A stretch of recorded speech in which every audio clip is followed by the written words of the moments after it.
Nalinga nanga Yesu, c'est bon choix. Kolanda nanga Yesu, tiliwaye.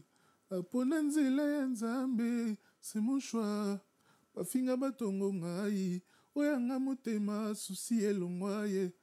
Car tu as conquis mon cœur de ton amour, papa ye. Ici kanini aussi. Bref. Et d'ailleurs, lui-même, il l'a dit. Et c'est ça le pire, c'est que les gens, généralement, peut-être, ils vont... C'est pour ça qu'aller voir une émission où Papa Lamolo te parle des styles musicaux, il te dira la même chose que moi, je t'ai dit.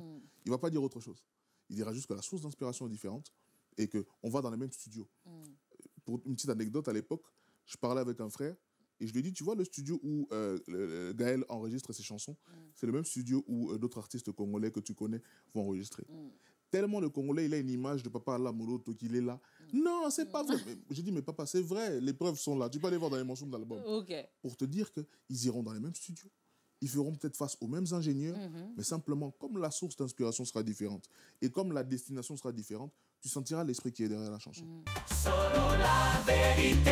Bon. D'abord, pour moi, Fally, c'est un papa, du moins en termes d'âge. Et comme je l'ai dit, comme tu l'as dit tout à l'heure, c'est une fierté pour nous en tant que Congolais. Et même en termes de musique, c'est un exemple fort. D'où il vient, tout ce qu'il a eu à accomplir. Je m'arrêtais là. C'est vraiment un zéro qui est devenu un héros. Voilà, je m'arrêtais là parce que... Give me luck, sweet, treat me sweet. Give me life that flows like a river. Imaginez que vous possédiez une part du rêve américain. Une maison au Texas où le soleil brille et où les opportunités abondent. Chez Dispensation Investment Group, nous pensons que tout le monde mérite une chance de faire de ce rêve une réalité. C'est pourquoi nous proposons des plans de paiement flexibles allant jusqu'à 30 ans, rendant l'accession à la propriété plus accessible que jamais. Chez Dispensation Investment Group, vous investissez dans un bien immobilier et rejoignez une communauté dynamique de personnes motivées, d'entrepreneurs et de coachs experts du monde entier. Avec notre politique pas d'exigence de score de crédit, nous croyons que tout le monde mérite une chance de posséder la propriété de ses rêves. Contactez-nous dès aujourd'hui pour en savoir plus. Dispensation Investment Group. Accédez à votre rêve américain. Dispensation Investment Group.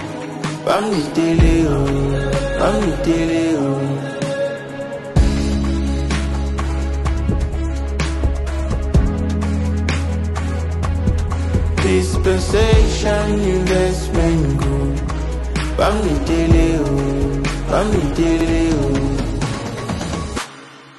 Quand la vision rencontre le béton des rêves devient réalité.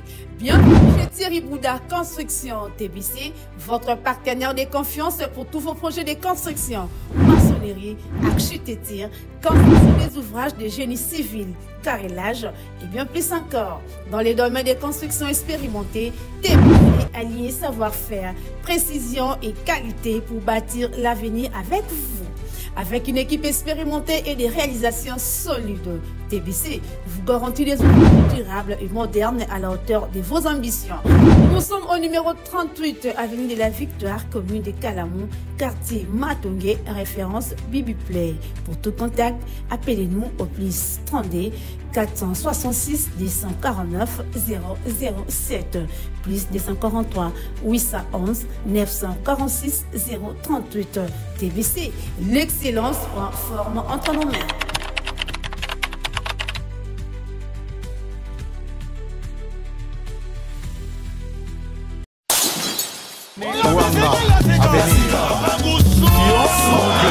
Après avoir enflammé l'ING Arena avec Ferregola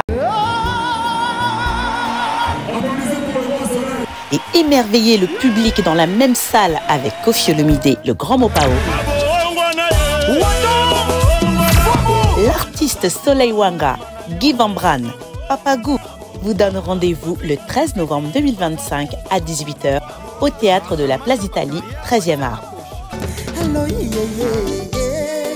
Avec son groupe au complet. Un rendez-vous à ne manquer sous aucun prétexte.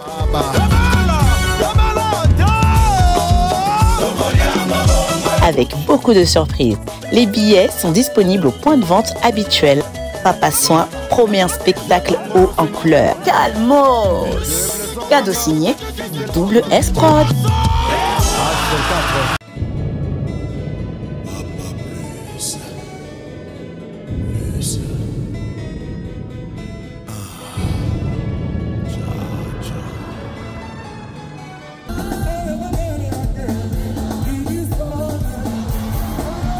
Le Quartier Latin International, l'orchestre des stars sans comparaison, l'orchestre du peuple de 7 à 80 ans, fête ses 39 ans d'existence avec succès le 29 novembre à l'Arène de Grand Paris Sud, à Évry. Vous êtes conviés à la fête, allez au rendez-vous, venez tous au rendez-vous, revivre tous les tubes du Quartier Latin que vous savez. Kofi Olomide et son équipe et sa famille, avec la deuxième première dame Cindy Lecoeur et tout le Quartier Latin, seront heureux de faire la fête avec vous le 29 novembre à l'Arène du Grand Paris Sud. Solo la vérité chante enfant, toute la foule suit son essor. La vérité en écho résonne, avec Miguel Niemba tout se donne. Bonjour et bienvenue dans Zone Bleue. Pour vous, mademoiselle Sabouilunga, aujourd'hui n'est pas un jour comme les autres. Aujourd'hui, je vous emmène dans une découverte pour certains et dans une redécouverte pour d'autres. En ce jour, pour vous, sur ce plateau, je reçois celui qu'on appelle la voix de la foi moderne. Je reçois pour vous aujourd'hui Isaac M. Isaac, bonjour. Bonjour, maman. Comment vous allez? Ça va, ça va. Tout va bien? Oui, un peu fatigué parce qu'on se prépare pour, voilà, ce dont on va discuter tout à l'heure, mais ça va, ça va. Oui. Bienvenue sur ce plateau. Merci beaucoup. Permettez-moi de vous tutoyer pour qu'on puisse pouvoir Sans bien problème, continuer maman. cette émission. Il n'y a pas de souci. Isaac, vraiment, je ne vais pas prendre beaucoup de ton temps parce qu'on est en train de te découvrir et de te redécouvrir. Et Bien moi, sûr. je ne suis qu'un canal par lequel beaucoup vont découvrir qui tu es Bien vraiment. sûr, bien sûr. Isaac, la première question que j'ai à te poser, c'est que tu es né à Kinshasa, né grandi natif de Kinshasa. Ouais. Comment était cet environnement à Kinshasa? Grandi, non. Je veux pas. Si je dis grandir, c'est faux. Je suis né là-bas, mais je suis venu ici très jeune. Et voilà. Donc j'ai passé, on va dire, la majeure partie de ma vie ici. Voilà. Ok. Ouais. Et donc, il n'y a pas eu de... On ne peut pas parler de l'influence musicale et On spirituelle. peut en parler, si on peut en parler, parce que j'ai baigné dans ça, D'accord. bien que j'ai été en Europe. Mais d'abord, moi, je suis fils de pasteur. Ok. Ça, je pense que, ouais, voilà. Et donc, moi, j'ai baigné dans un univers très, très, très, voilà, ecclésiastique. Et l'église dans laquelle j'étais, c'était une église où il y avait beaucoup de Congolais. Voilà. Donc, j'ai grandi avec ça. Au final, malgré que je n'étais pas là-bas à Kinshasa, mais c'est comme si j'y étais, en fait. Ok. Donc, voilà, j'ai baigné dans tout ça et c'est ce qui fait, je crois, tout ce que je suis, quoi. Voilà. D'accord. Et il y a eu une grande influence spirituelle comme musicale durant ce timing que vous avez grandi à l'église? Exactement. Spirituel, oui, beaucoup surtout. Et musical, oui. Musical aussi, voilà. Après, c'est vrai qu'entre-temps, j'ai eu, moi, après un peu à sortir, donc à découvrir d'autres choses. Mais c'est vrai que principalement, ma source, je la tire de là. Voilà. D'accord. On a parlé de votre père qui était pasteur tout Voilà. à l'heure. Oui. Revenons un peu sur l'aspect familial parce que, D'accord. Isaac, vous avez un frère D'accord. qui fait de la musique comme vous, Oui. mais ce n'est pas de la musique chrétienne. Oui. Comment ça se fait? Comment ça se fait, je ne saurais pas le dire. C'est vrai que voilà, pour peut-être l'information, je dirais pas son nom, mais vous le connaissez. Mon petit frère, peut-être que les gens ne le savent pas, je vais d'ailleurs parler, je vais faire une anecdote, comme ça les gens vont comprendre qui c'est. C'est mon choix, le titre c'est mon choix qui bénit aujourd'hui pas mal de personnes. Je l'ai coécrit avec mon petit frère. D'accord. Donc les gens ne le savent pas, c'est d'ailleurs peut-être une première occasion que je puisse te dire, ou peut-être je l'ai déjà dit une fois, mais un peu vaguement, mais là je vais vraiment bien le dire. C'est-à-dire que moi personnellement, je le connais comme mon petit frère, deuxièmement comme quelqu'un qui aime Dieu, voilà, et qui a grandi aussi dans ces choses, mais surtout qui est un compositeur hors pair depuis qu'il est tout petit. Moi je ne le voyais pas chanteur, je savais qu'il composait, parce qu'il n'avait pas une très belle voix à l'époque.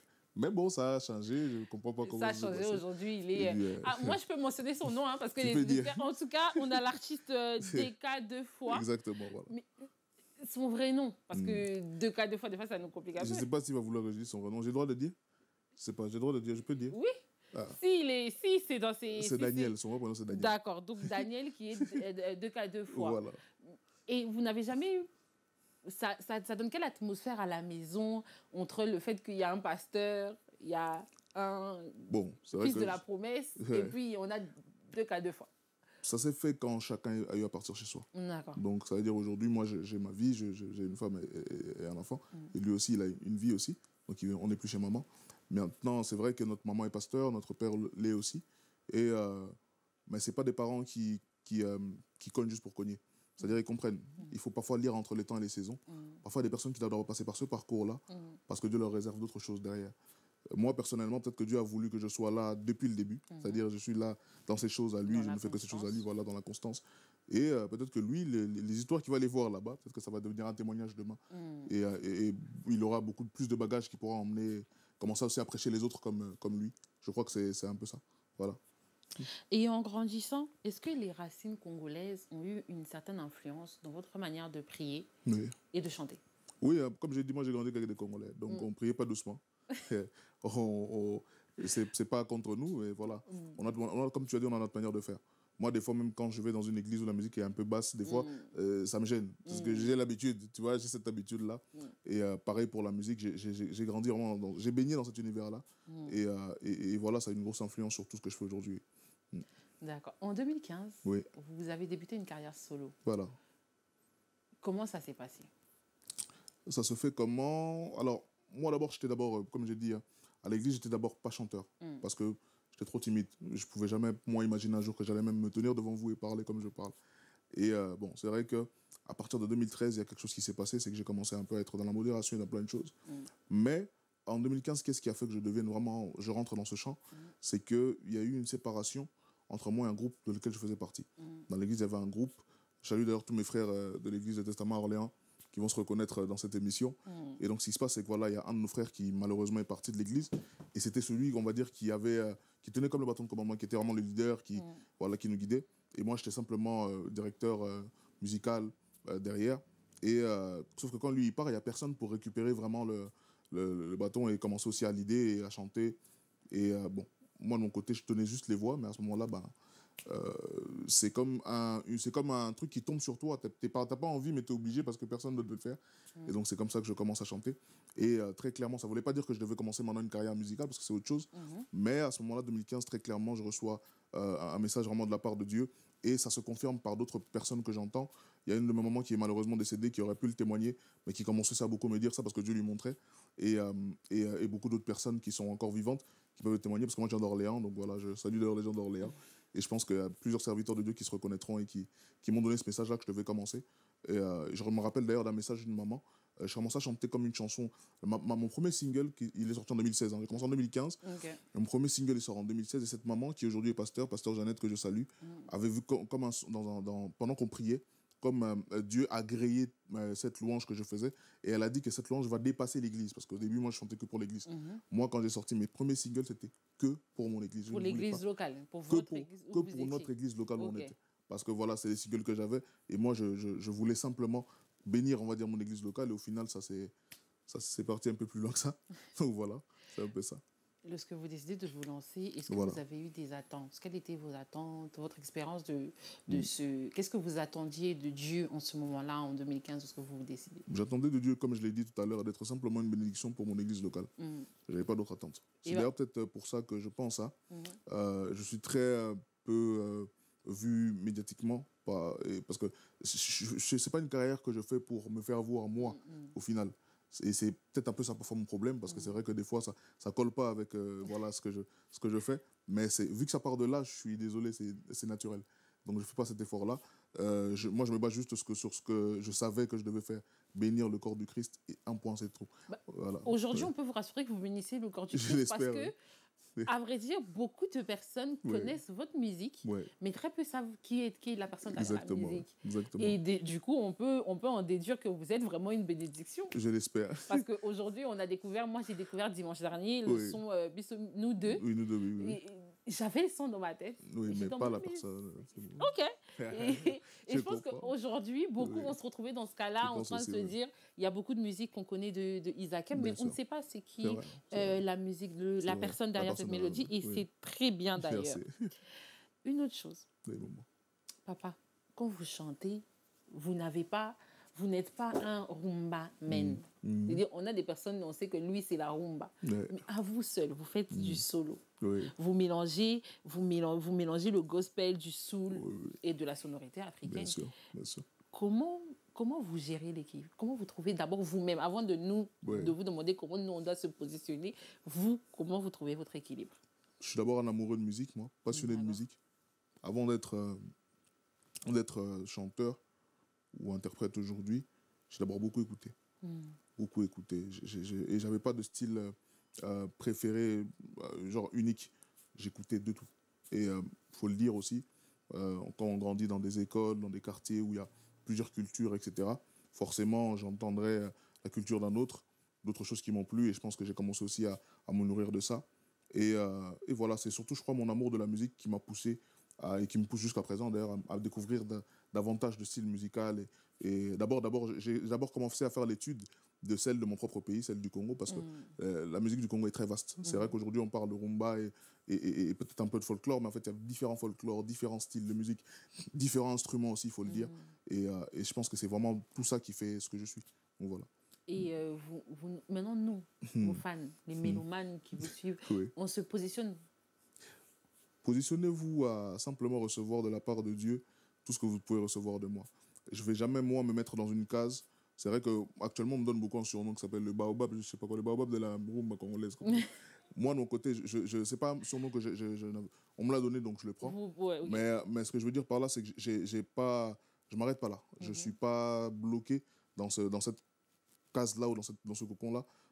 Je veux simplement que vous puissiez découvrir tout ce que Dieu a mis au travers de moi.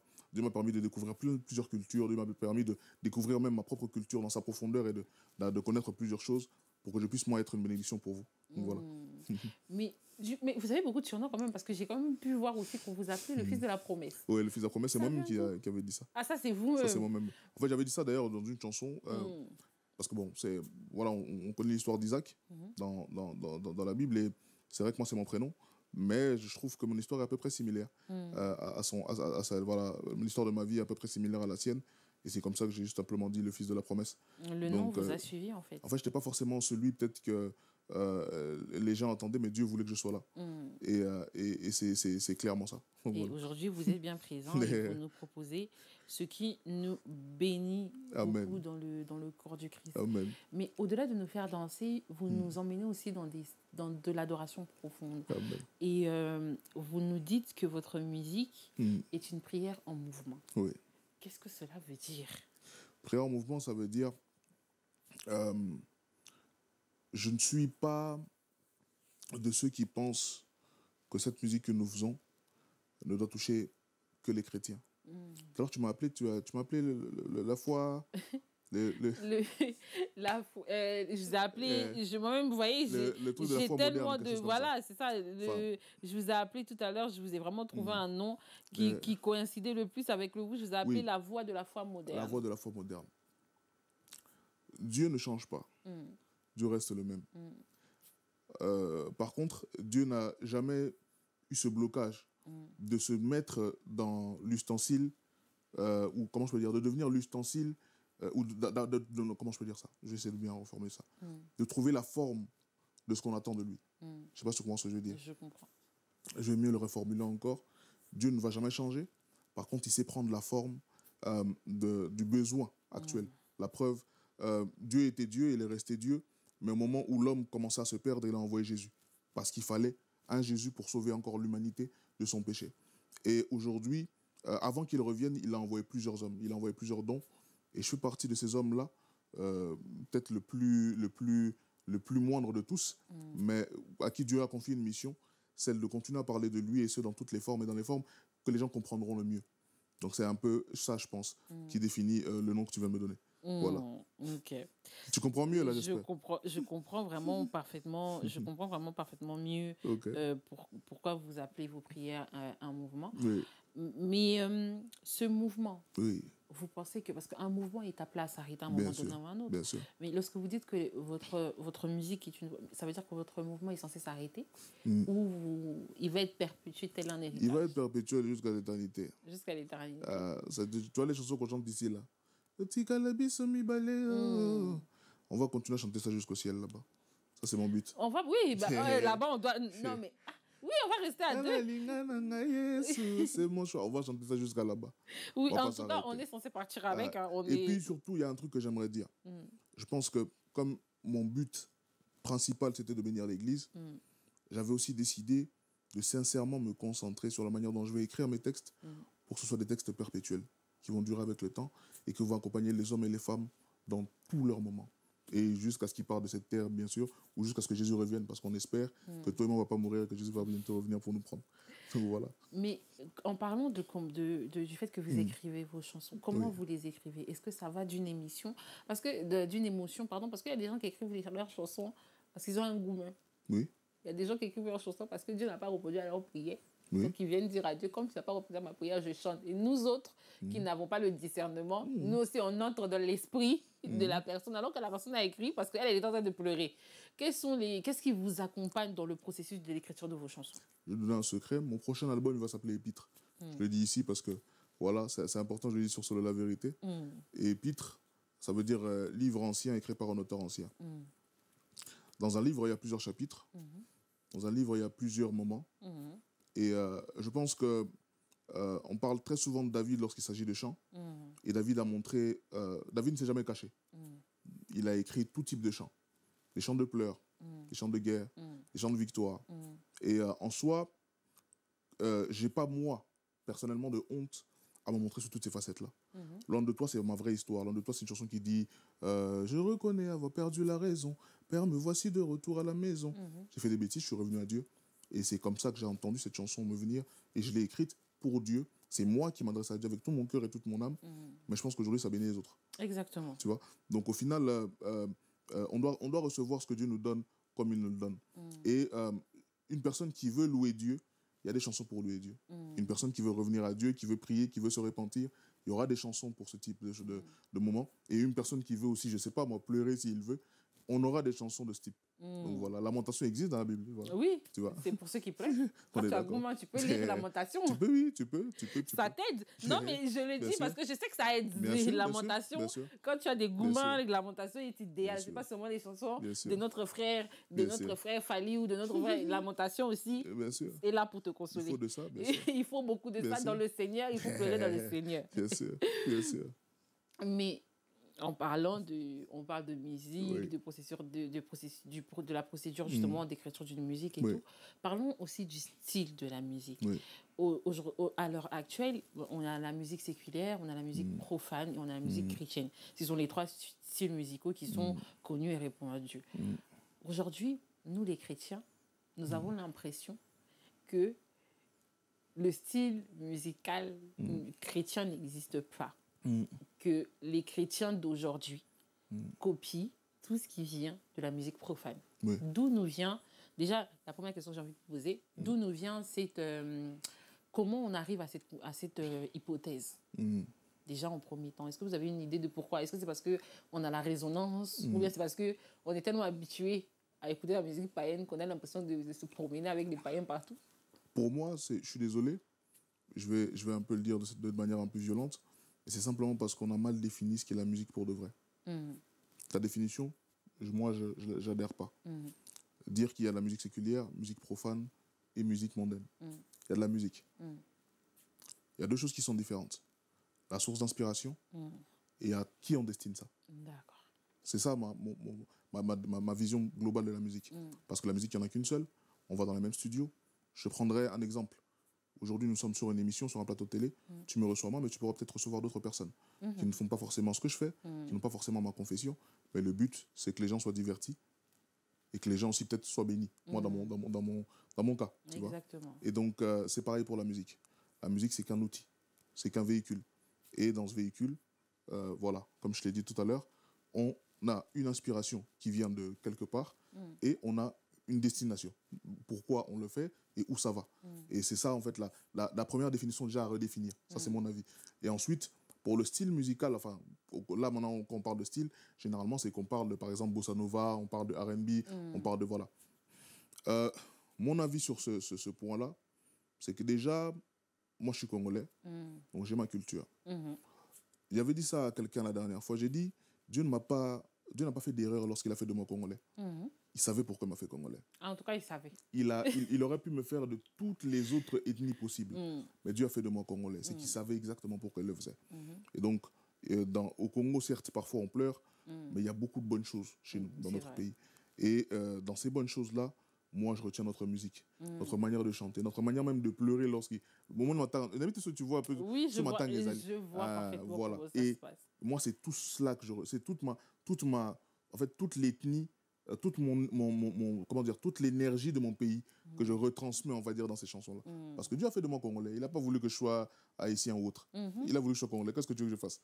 Donc Peut-être que vous nous proposez un style de musique comme David. Parce que moi, peut-être que ce que nous recherchons en tant que chrétiens... Je fais mieux que David. Moi, je suis congolais.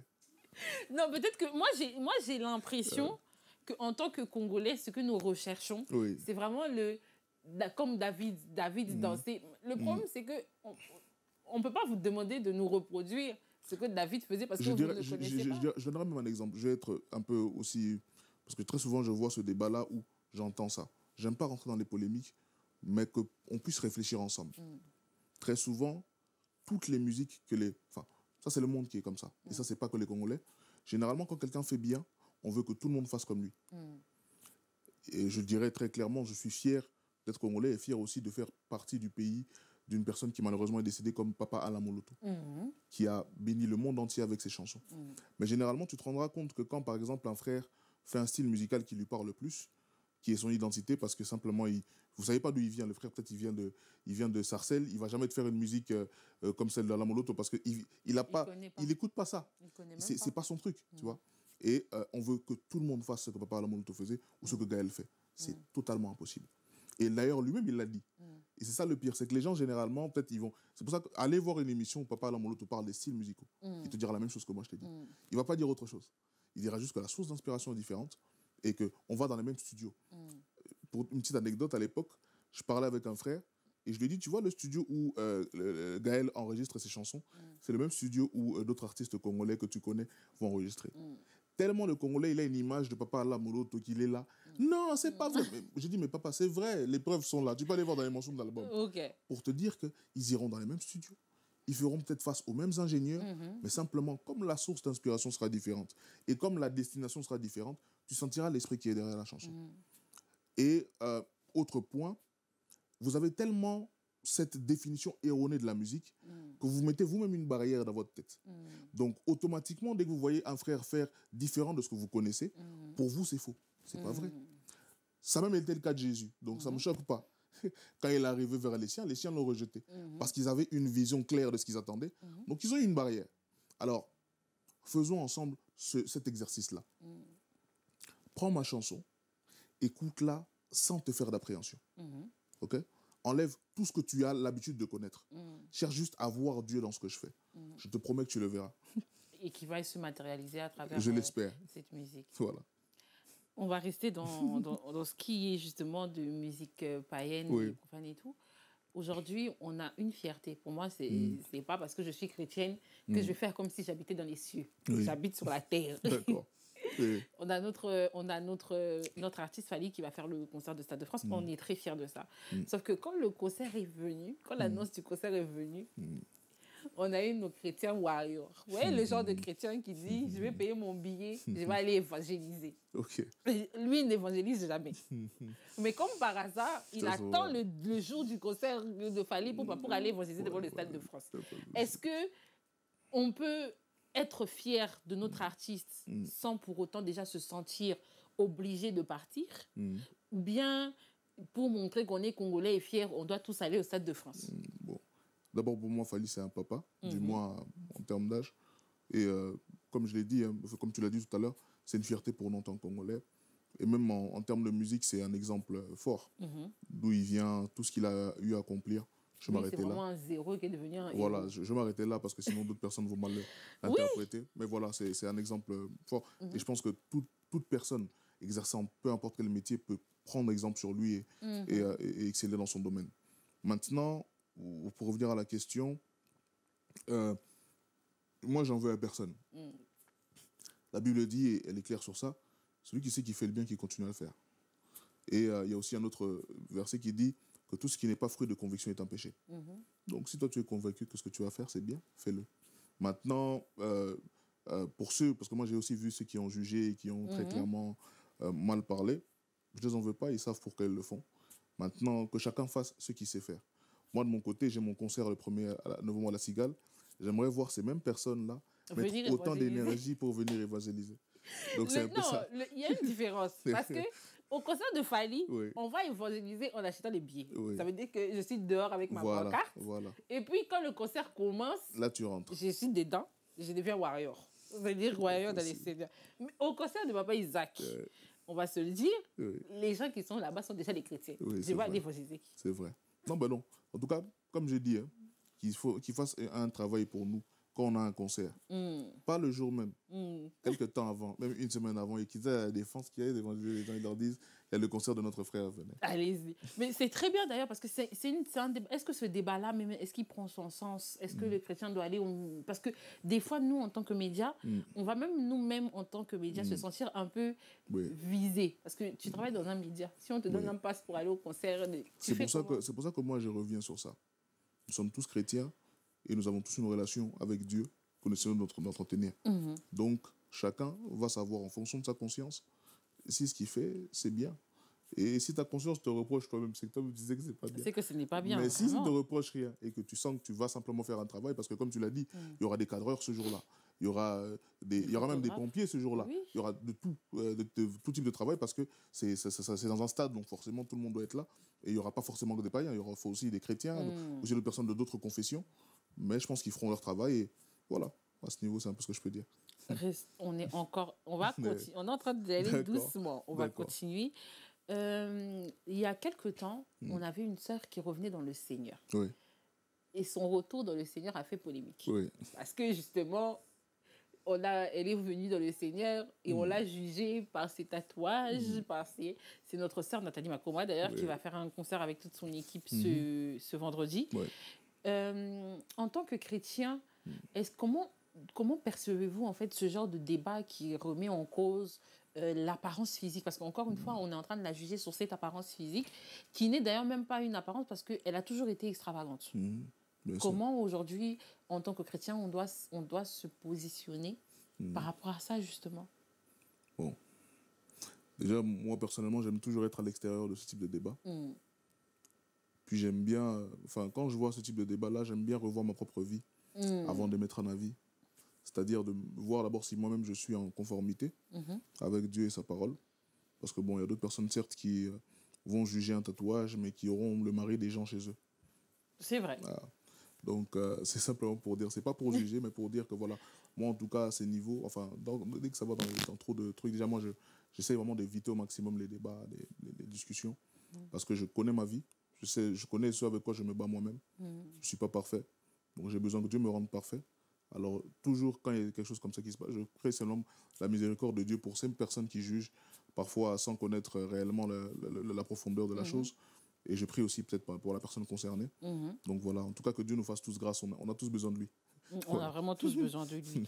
Papa Yezakem, dans votre musique, j'ai pu regarder, avec mon équipe, on a quand même vu qu'à vous seul, vous cumulez à peu près plus de 5 à 10 millions de vues sur sur tous vos musiques.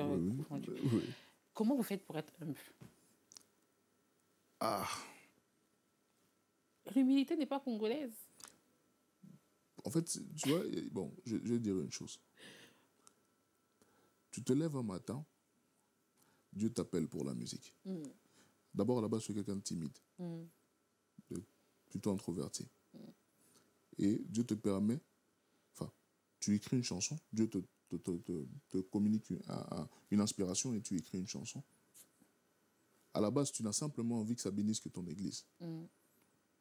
Mais Dieu, par son bon vouloir, décide que cette chanson-là traverse les frontières. Tu veux que en fait, c'est où je vais placer mon orgueil là? Parce que j'ai rien fait. Je ne sais pas si tu comprends ce que je veux dire. J'ai rien fait. C'est d'ailleurs pour ça que je le dis dans une chanson qui s'appelle Grâce, je dis, je n'y suis pour rien, je me suis juste abandonné, la grâce de Dieu m'a localisé. Je n'arriverai pas, moi, à avoir de l'orgueil sur ça.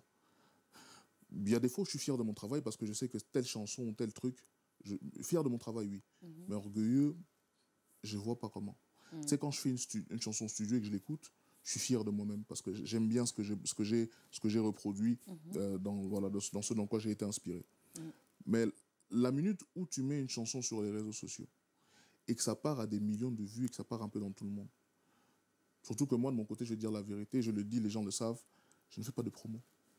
C'est vrai. Tu vois, je ne fais pas de promo. Je ne passe pas à la télé, je ne passe pas dans les émissions, mais on fait passer dans les chaînes de télé, on fait passer dans les émissions sans même que j'ai eu à parler. Je fais des concerts, les gens viennent. Comment tu veux que je trouve de l'orgueil, même un peu? J'ai rien fait. Si j'étais moi-même, tu vois, derrière tout ça, et que je mettais de l'argent derrière ça, que j'avais tellement d'argent que je mettais beaucoup d'argent dans les médias pour qu'on me fasse, me fasse aimer les gens. Ok, je peux avoir de l'orgueil, mais je n'ai rien ni. Et puis, il faut le dire, c'est vrai que je vais aussi être fier de ça. Mon père y est pour beaucoup dans mon éducation. Je pense que c'est aussi le fruit de l'éducation que j'ai reçue. Mes parents, mon père et ma mère que je salue, je vous aime beaucoup. En tout cas, l'orgueil, c'est pas nous. Donc, voilà. Il n'y a pas 10 000 raisons. C'est pas de votre nature. On est d'accord. Voilà, c'est un peu ça. Mais à travers ces millions de vues, ça vous donne une responsabilité. Oui. Surtout auprès des plus jeunes. Bien ça sûr. vous responsabilise Bien sûr. de chanter Bien et sûr. de toucher les plus jeunes. Bien sûr. Comment maintenant vous gérez cette responsabilité? Parce que c'est une charge. Oui. En fait, vous êtes comme ça dans le laps, dans la conversation, j'ai trouvé que vous étiez comme un pasteur, mais à sa manière, un pasteur, mais dans le chant. Oui. Donc vous êtes un berger, mais dans le chant. Comment vous gérez cette responsabilité? Parce qu'à la fin, on va aussi vous poser la question. Oui. Il y avait autant de personnes qui te suivaient. Tu as fait quoi de ces personnes? Comment vous gérez cette responsabilité? Dieu, à l'époque, je disais ça dans une prédication. Dieu, il est tellement bon que c'est comme si on était dans une école, dans une classe, et que Dieu, c'est le professeur qui vous donne une interro, mais qui vient et te souffle les réponses. Je ne sais pas si tu vois ce que je viens d'imaginer. Au final, tout ce que je fais, je le dois à Dieu, parce que je ne fais rien par moi-même. Et même quand je me sens incapable, je reviens vers lui, parce que c'est lui qui m'a principalement appelé. Donc au final, ce que je fais, c'est que lorsque, comme tu as dit, je sens ce poids-là, cette charge-là, en tout cas, je reviens vers Dieu et je me ressource et il me donne la capacité justement d'être utile et de le servir correctement pour bénir ces gens-là. Donc c'est un peu ça. Moi, en tout cas, ma force, je l'ai plus que de lui.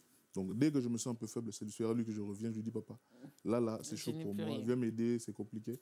Et puis il vient et il le fait. Voilà. Et beaucoup de jeunes se reconnaissent en vous. Qu'est-ce que ça vous fait de savoir exactement que aujourd'hui, si on fait un micro-trottoir, on a au moins 1 million de personnes qui peuvent affirmer de se reconnaître en vous? Franchement, je bénis Dieu seulement pour ça. Et après, je l'ai chanté, je pense, dans le prochain album qui va sortir. Je disais à Dieu, j'ai dit, tu as fait de ma vie un miroir auquel les gens peuvent se voir. Et c'est ce qu'on est, en fait, au final. Je ne parle pas que de moi, mais je parle de toutes ces personnes-là qui suivent Jésus. Au final, vous devenez un miroir pour les autres, pour que les gens voient Jésus au travers de vous.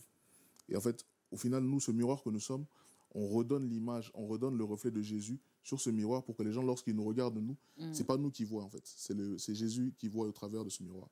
Et donc, c'est un peu ça. De mon côté, je veux simplement continuer à être ce miroir-là, ou cet outil-là que Dieu va utiliser pour que les gens le voient au travers de moi. Voilà. La question qui va suivre est un peu en rapport avec ce que je viens de poser. D'accord. Parce qu'en regardant, vous accumulez plus de 100 000 auditeurs mensuels en streaming. Oui, pas sur Spotify. Et vous avez dit que vous ne faites pas de publicité. Non. Comment vous gérez déjà ce succès-là, numérique? Parce que c'est un succès de fou. 100 000 auditeurs mensuels, c'est quelque chose. Et ma première question, c'est comment vous gérez ce succès numérique? Je dis ça avec toi, avant je ne le gérais pas, mais là j'ai compris. Tout à l'heure, tu as parlé de fardeau. Il y a une part que Dieu fait, il y a aussi une part de l'homme. Et de ma part, je commence un peu plus à comprendre cette charge et à maintenant essayer de nourrir un peu plus le peuple de Dieu par ce que Dieu a déposé en moi. Parce que c'est vrai que voilà, des fois, très souvent, je laissais le peuple de Dieu pendant peut-être des années. Parce que j'avais, moi, cette vision de très clairement faire des albums qui restaient. Donc, j'avais parfois besoin de vraiment venir me ressourcer vers Dieu, même pendant 2-3 ans et rien donner. Pour ensuite, quand je viens vraiment avec quelque chose de concret, quelque chose dont moi-même je suis sûr et qui est maturé. Maintenant, voilà, j'ai compris que c'est Dieu qui donne. Donc, quand il donne, il sait exactement pourquoi il donne. Il y a des choses qui doivent parfois peut-être perdurer, prendre du temps, mais aussi des choses qui doivent venir comme la manne parce que les gens en ont besoin. Il faut qu'ils mangent vite, tu vois. Donc, c'est un peu ça. Je comprends maintenant la charge en fait, que j'ai. Quand je vois ça, comme tu as dit, je comprends simplement la charge que j'ai. C'est maintenant de nourrir un peu les gens Et je pense que je parle très peu, mais je commence aussi un peu parler parce que je pense que ça peut aussi venir... Non, mais c'est très important parce que justement, sans les médias, en quelque sorte, ce que Dieu fait avec vous est énorme, mais vous avez aussi besoin d'un accompagnement médiatique pour pouvoir... parce que justement, on connaît... Là, on est en train d'entendre des musiques que beaucoup vont reconnaître, mais très peu savent qui est l'homme derrière. C'est-à-dire, en gros, vous avez bâti une carrière sur de la musique et pas sur vous. C'est vrai, c'est vrai. C'est vrai. Ça vous fait quoi? Mais je continue à bâtir ma carrière sur la musique, sauf qu'on va être un peu plus présent sur les médias. En tout cas, on attend que ça. D'accord. Vous l'avez dit tout à l'heure, vous avez un concert à Paris. Oui. D'abord, que représente cette étape? C'est pas mon premier concert à Paris. Mon premier concert, enfin, j'ai eu 2 concerts à Paris. Bon, le premier était très intimiste. C'était après la sortie de mon premier album qui s'appelle Merci en 2022. On l'avait fait dans la salle, enfin, au sein de l'Olympia. Il y a une petite salle qui s'appelle le Petit Olympia. C'est là qu'on avait eu à faire ce concert. C'était d'abord pour voir à peu près si les gens avaient bien apprécié. Et je pense que c'était très bien passé. J'avais aussi invité quelques de mes frères qui chantent aussi comme moi. Le deuxième concert qu'on a eu à faire, c'était dans la salle du 13e art à Paris. Et ça s'est très bien passé par la grâce de Dieu. C'était sold out d'ailleurs. C'est juste que voilà, médiatiquement, j'ai pas vraiment fait du bruit encore pour ça. Mais ça s'est très bien passé. On va revenir dessus. Et donc voilà. Mais, et là, pour le 3e concert, c'est un 3e concert, donc c'est pas le premier. Mais il représente beaucoup parce que c'est une étape pour moi où je vais changer d'étape. Dans le sens où c'est juste après ça, il y a mon 2e album qui sort. Et on va maintenant parler d'Isaac autrement parce que là, on parlait d'Isaac avec Merci, mon premier projet. Et là, on parlera de moi avec le 2e projet qui arrivera. J'ai déjà dit le nom tout à l'heure pour ceux qui ont retenu. Et donc, c'est un peu... C'est très... Il y a une signification. Et puis, même la date est très spirituelle. Il y a beaucoup de choses qui se passent autour du 1er novembre. Et je pense que Dieu savait pourquoi il fallait que ça se passe ce jour-là. Et j'espère, en tout cas, apporter le jour de ce concert-là le meilleur de moi pour que les gens puissent être bénis. Voilà. D'accord. Vraiment, on va être bénis ce jour-là parce qu'on a confiance en ce que Dieu vous a donné. Amen. Lorsque vous avez parlé de sold out, oui. Aujourd'hui, c'est encore un autre débat. Oui. Il fallait qu'on recherche pour pouvoir crier ce temps. On a quand même pu constater que ce qui autrefois était pour nous, ressemblait pour nous à des styles totalement païens, c'est-à-dire le sold out, aujourd'hui, tous les musiciens chrétiens veulent ou font des sold out. On a eu Jonathan Gabella qui a pu faire un sold out en moins de 24 heures sur son premier concert. Et ensuite, il a refait un autre sold out. On a eu NK Divine aussi, qui lui aussi a fait un autre sold out. On a Rosny Kaïba qui est venu et qui a fait un sold out. Que représente le sold out dans le gospel chrétien? Est-ce que c'est si important que ça ou c'est juste une fierté de dire qu'on a fait sold out? Oui, enfin... Après, moi, je ne suis pas de ceux qui diabolisent tout. Je suis un peu compliqué, moi. Je ne suis pas très souvent dans le sens des gens. Je n'ai pas envie de diaboliser ça. Dans le sens où parfois, ça veut simplement... C'est simplement l'indicateur de ce que les gens sont pour les autres. Dans le sens où, lorsque Jésus était sur la terre et qu'il partait dans certains endroits, dès qu'il parlait, on le suivait. Donc, c'est aussi un indicateur. Ça ne veut pas dire que ça fait tout. Parce que Dieu lui-même a aussi parfois envoyé des personnes pour parler juste à 2 personnes. Pour dire que ce n'est pas le plus grand des indicateurs. Ça ne veut pas forcément dire que tu es en conformité avec Dieu si tu fais un sold out. Mais ça reste un bon indicateur qui montre qu'on fait un bon travail et que les gens vont de plus en plus, dans ce sens-là, venir adorer Dieu avec nous dans nos événements. Maintenant, est-ce que ça devrait être quelque chose sur lequel on va devoir se baser? Je ne le pense pas. Je pense que tout le monde est conscient de ça. On ne fait pas ça pour ça. Maintenant, si on bénit les autres et que les gens sont prêts à prendre leur billet assez rapidement pour venir nous suivre, on doit simplement dire gloire à Dieu. Voilà. Vraiment gloire à Dieu. Et en parlant des allons prendre son billet, les chrétiens, aujourd'hui, quand je vais dans un concert chrétien, j'ai les mêmes standards que lorsque je vais dans un concert païen. C'est-à-dire que si j'ai un concert à 105 €, il y a catégorie or aussi chez les chrétiens, il y a catégorie gold, il y a tout ça. Mais est-ce que c'est chrétien ou c'est pas chrétien? Parce que finalement, les concerts, est-ce qu'on doit faire payer? Parce qu'on dit, lorsque vous avez reçu gratuitement, donnez gratuitement. Je répète ce qu'on a dit sur les réseaux. Je répète vos propos, il ne faut pas venir m'attaquer. On a dit, vous avez reçu gratuitement, donnez gratuitement. Est-ce que, d'abord, ce passage public-là, est-ce qu'il s'adresse aussi à ceux qui ont reçu des dons musicaux ou ça s'adresse à autre chose, à d'autres personnes d'abord? Ça s'adresse à tout le monde, tous ceux qui sont dans le champ du Seigneur. Maintenant, il y a une particularité. Comme je l'ai dit, la musique gospel qu'on fait d'ailleurs dans la francophonie touche davantage de monde et sincèrement, il y a un grand impact. Il faut qu'on se le dise depuis quelques années. D'ailleurs, je tiens à saluer les acteurs de ces impacts-là. Je vois NK Diva, mon frère, je vois le prophète Gambela aussi, qui fait partie des gens qui voilà, sont vraiment en train de marquer le gospel francophone. Et puis, il y en a plusieurs, mais pour ne pas citer tout le monde. Et ce qui se passe, c'est qu'on suscite l'intérêt de beaucoup de monde maintenant. On suscite l'intérêt des salles elles-mêmes, on suscite l'intérêt des producteurs qui ont l'habitude de produire le séculier, qui ne sont peut-être pas forcément de confession chrétienne ou autre. Donc, il faut le dire, les salles qu'on prend, malheureusement, ne sont pas gratuites. Ah, on va vous dire que Dieu va pourvoir. Si c'est Dieu qui a décidé que vous faites un concert là-bas, c'est que Dieu va envoyer. C'est pour ça que je dis ceci. On prie. Et je pense que chaque personne met sa foi en exercice pour que justement on arrive à un stade où on n'a plus besoin de faire payer les gens. C'est ma prière. Je prie que Dieu me bénisse autant financièrement pour que demain, j'ai cette grâce à ce moyen-là pour faire des concerts où les gens ne payent pas. Et pour l'instant, il faut le dire, ma prière, Dieu ne l'a pas encore exaucée. Il sait quand il va l'exaucer. Voilà. Pour l'instant, il ne l'a pas encore exaucée. Maintenant, il y a aussi un aspect. Lorsque même on va dans un culte et qu'un prophète est venu par exemple de loin, ou un pasteur est venu de loin, on n'hésite pas à mettre une offrande du prophète. Parce que la Bible dit que vous devez partager ce que vous avez, vous, avec ceux qui vous enseignent. Et de notre côté, on est sur une bénédiction, j'espère, pour le corps du Christ. Alors, que personne n'hésite de mettre sa main à la pâte pour nous soutenir dans ce qu'on fait. C'est un travail à part entière. Il y a des personnes qui ne dorment pas. Moi, tu me vois comme ça, je ne dors pas. Tu sais ce que je vais faire encore demain. Tu sais où je vais, parce qu'il faut qu'on serve Dieu. Et c'est vraiment un travail à part entière aujourd'hui. Donc oui, il y a des choses sur lesquelles je ne demande rien. Mais malheureusement, lorsqu'un concert est fait, ça engage beaucoup de frais. Et il faut que ces frais-là... malheureusement, c'est que de l'argent. C'est d'ailleurs pour ça que lorsque Jésus arrive et qu'il faut payer les impôts, il ne s'est pas battu et il n'a pas protesté. Tout ce qu'il a fait, c'est de dire à Pierre, va, tu trouveras un poisson et puis tu lui auras sa bouche, tu trouveras, j'ai oublié comment ça s'appelle, mais tu trouveras une pièce en tout cas, et tu pourras la donner, pour une part pour moi et une part pour toi. Et pour dire que, d'ailleurs Jésus le dit encore, il dit à César ce qui est à César et à Dieu ce qui est à Dieu. Moi, personnellement, il y a des choses pour lesquelles je ne ferai pas payer. Et il y a d'autres choses où c'est pas que j'ai envie qu'on me paye ou quoi, mais c'est mon travail. Qu'est-ce que tu veux que je fasse?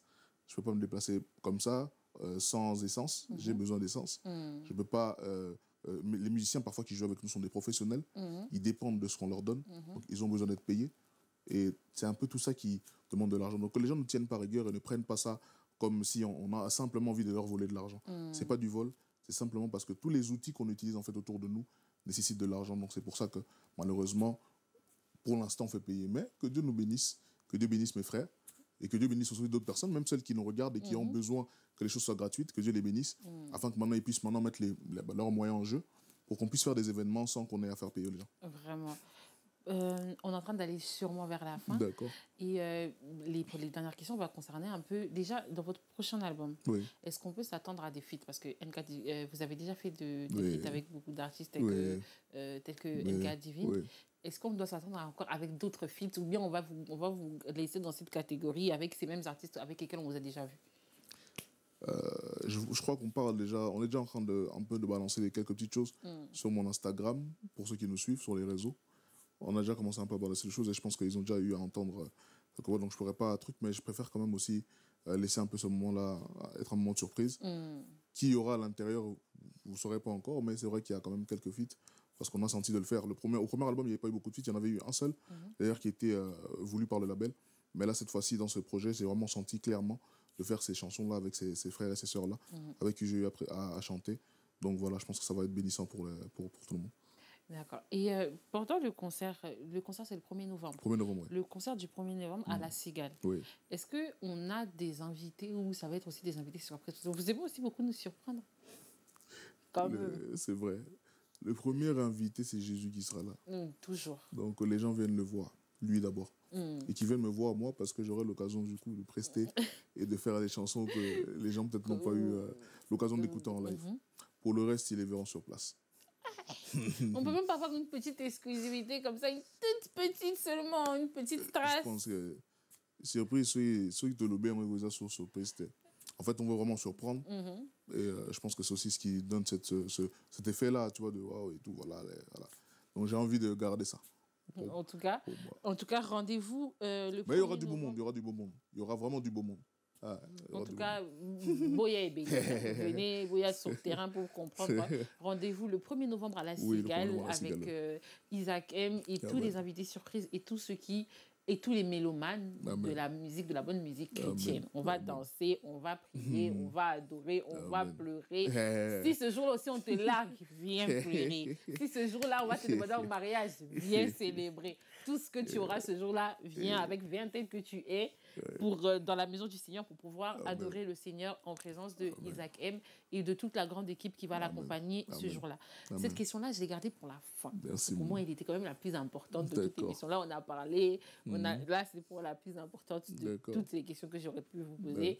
Papa, en étant chrétien, en étant chantre chrétien gospel, vous avez sûrement un message que vous voulez porter. Vous avez sûrement une mission que le Seigneur vous a mis à cœur.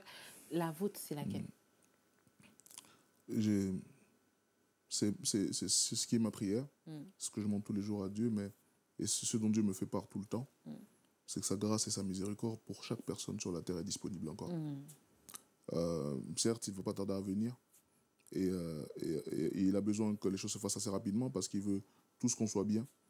Mais pour l'instant, tant qu'il a encore temps, la grâce de Dieu et sa miséricorde est toujours disponible. Pour celui qui est prêt à venir, c'est le moment. Et c'est le plus grand message que j'ai reçu. Je chanterai toujours la grâce de Dieu. Tu l'entendras toujours dans mes chants. Tu entendras toujours la miséricorde et la grâce. Même lorsque moi, de mon côté, j'aurais pleuré. Même lorsque et c'est d'ailleurs une chose que j'aimerais dire. Tu as parlé des gens qui viendront pleurer dans sa présence. Il n'y a aucune personne qui est venue pleurer dans la présence de Dieu qui est sortie en pleurant. Donc voilà. Je pense que plein de personnes peut-être viendront avec des pleurs et plein de questionnements. Mais la grâce et la miséricorde de Dieu fera qu'ils sortiront avec leur réponse à leurs questions et surtout avec la joie aussi. Donc le message global de ma musique, c'est que la grâce et la miséricorde de Dieu est disponible. Et elle est disponible à jamais. Que les gens viennent. Que les gens viennent parce qu'il est encore là. Voilà. En tout cas, Papa Isaac, c'était un plaisir pour moi de vous recevoir sur ce plateau. Merci. Avant de vous laisser partir, parce que comme je suis chrétienne et que je ne peux pas laisser un homme de Dieu repartir avec la grâce qu'il a peut-être pour un téléspectateur, je vais vous laisser nous dire un petit message, quand même, une petite invitation exclusive pour les téléspectateurs de Sauver la Vérité pour venir au concert de la Cigale. D'accord. Je vais le faire en chantant. Nanalinga nanga Yesu, c'est bon choix. Kolanda nanga Yesu, tiliwaye. Apona nzela ya Nzambe, c'est mon choix. Bafinga batongo ngai, oyanga motema, souci elongwaye. Car tu as conquis mon cœur de ton amour, papa ye. Bisika nini aussi. Bref. Je suis très heureux d'être passé dans cette émission et j'espère que vous avez été bénis. Par ce court moment, je dis aussi merci à cette maman qui m'a reçu, ainsi qu'à toute cette émission, cette grande entreprise qui nous a reçus aujourd'hui. Et j'aimerais simplement vous dire que la grâce et la miséricorde de Dieu est disponible. Et bon, ce 1er novembre, nous serons tous à la Cigale, pour non seulement d'abord ceux qui auront d'abord cette envie-là de rendre grâce à Dieu pour tout ce qu'il fait. C'est vrai que c'est pour nous, les fils et les filles de la promesse, notre dernier rendez-vous de l'année, avant les autres dates qui viendront. Et on viendra d'abord dire merci à Dieu pour tout ce qu'il a eu à faire au courant de l'année, le bénir pour ce qu'il a fait, le louer, le chanter. Mais aussi, j'aimerais simplement que tu puisses user de ce moment pour venir et palper la présence de Dieu comme tu ne l'as jamais touché. Dieu sera vraiment disponible ce jour-là. Et surtout, on va vraiment danser comme il se doit. Donc voilà, prenez vos places pour les places qui restent. Et j'espère que par la grâce de Dieu, on va, nous et mon équipe, être une bénédiction pour vous et que ce jour-là, vous ne ressortirez pas de cet endroit de la même manière que vous serez entrés. Donc voilà, on se dit rendez-vous au 1er novembre à la Cigale et que Dieu vous bénisse. Si ce n'est pas Jésus, c'est qui? Merci beaucoup. C'est avec ça que nous allons clore cette émission. Nous nous sommes retrouvés aujourd'hui avec Isaac M dans un moment de découverte, de redécouverte avec le fils de la promesse, Isaac M. Au revoir. Solo la vérité chante enfant toute la foule suit son essor. La vérité en écho résonne. Avec Miguel Niemba, tout se donne. Give me luck, sweet, treat me sweet. Give me life that flows like a river.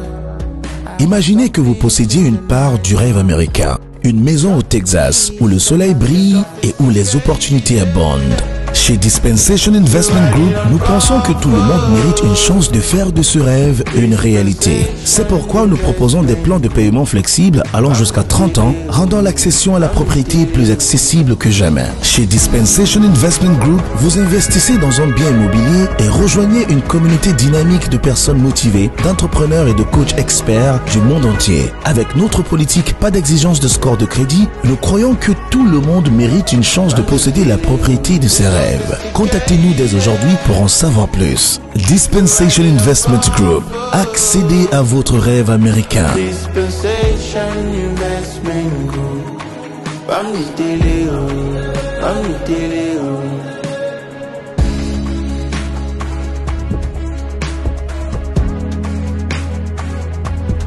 Dispensation Investment Group.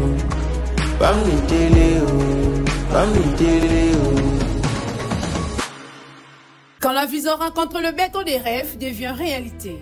Bienvenue chez Thierry Bouddha Construction TBC, votre partenaire de confiance pour tous vos projets de construction, maçonnerie, architecture, construction des ouvrages de génie civil, carrelage et bien plus encore.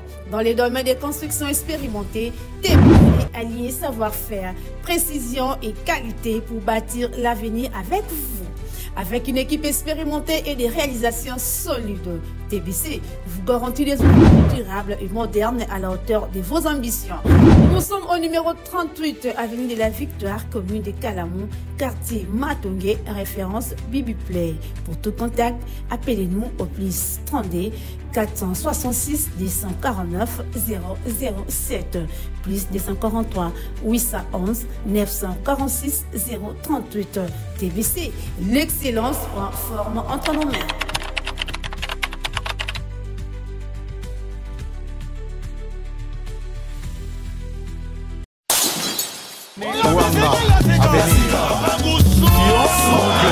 Après avoir enflammé l'ING Arena avec Ferregola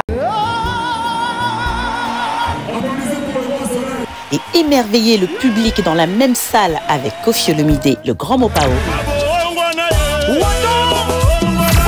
l'artiste Soleil Wanga, Guy Van Bran, Papa Gou vous donne rendez-vous le 13 novembre 2025 à 18 h au théâtre de la Place d'Italie, 13e art. Avec son groupe au complet. Un rendez-vous à ne manquer sous aucun prétexte.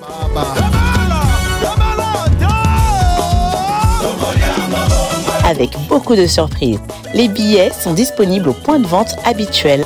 Papa Soin promet un spectacle haut en couleur. Calmos! Cadeau signé Double S Prod.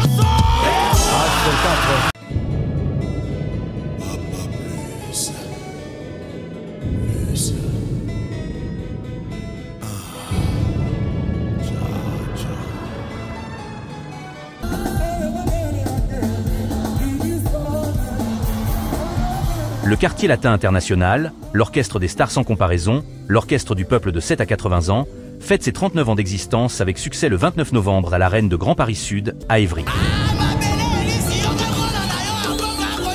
Vous êtes conviés à la fête, allez au rendez-vous, venez tous au rendez-vous, revivre tous les tubes du Quartier Latin que vous savez.